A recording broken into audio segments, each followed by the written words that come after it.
How's it going, Mathaholics? Let's see how we write scientific notation with powers of 10. So, as you can see in big red letters, whenever you see a base of 10, and whenever you see a base of 10 only is the time that you do this, we're going to write whatever the number is as 1. So, what does that mean? 10 squared, we're just going to write it as 1. And then whatever number we see up here, that's how many times we're going to move our decimal place over. So right now the decimal is right here, right after the 1. We're going to move it over 2 more times. 1, 2. And then in these little loops right here, this is a little loop, this is a little loop, we're going to add a 0. So there's a 0, there's a 0, and now since we moved that decimal over twice, the decimal's now over here. And that's all we have to do. So now we see another base of 10, and whenever you see a base of 10 is the only time you do this. I'm reiterating that because I don't want us to get it wrong when we see a different number. This is what we do. We write it as a 1. The decimal is right here. How many times did we move this decimal over? 0. So that's the answer.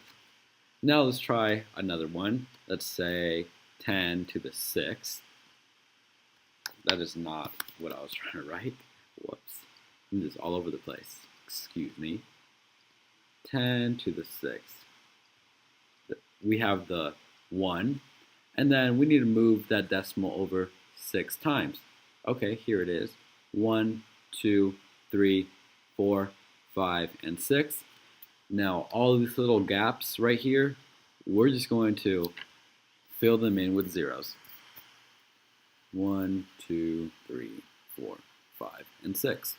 Now, you might be wondering, is it safe to say that I'm going to just add however many zeros that I see in the exponent?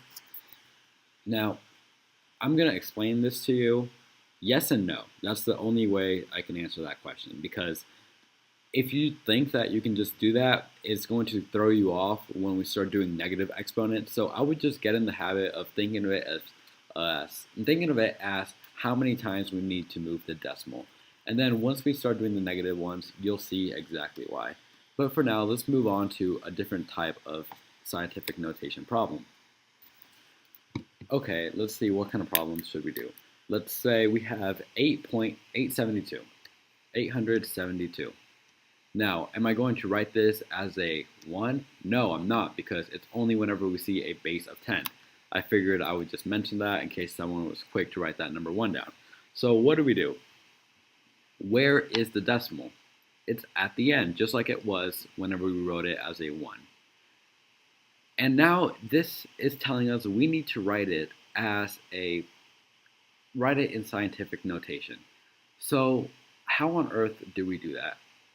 We need to move the decimal over to be right after that first digit, right over here.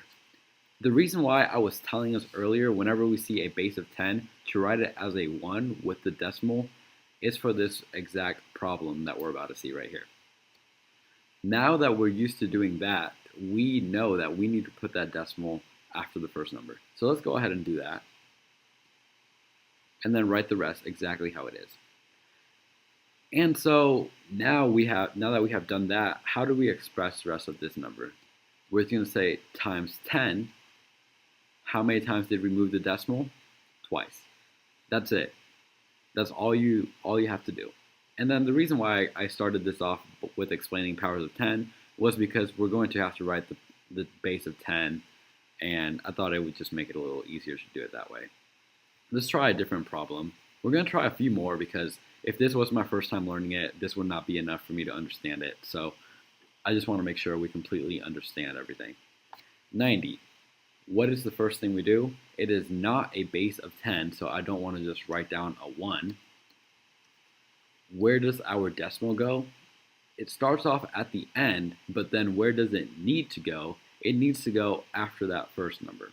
Okay, so it's going to go right after that first number.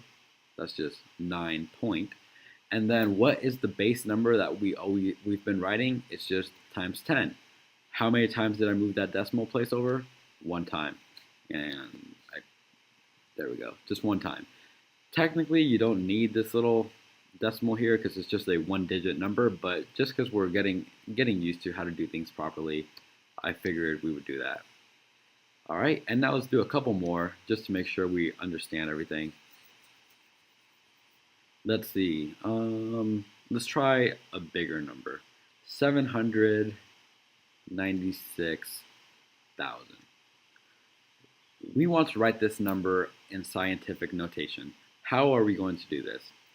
Where is our decimal? It always starts off at the end of the number, but where does it want to be? It wants to be right after that first digit. So we're going to be nice today and give the number what it wants. It wants to be at the front, so we're going to put it up there between the 7 and the 9.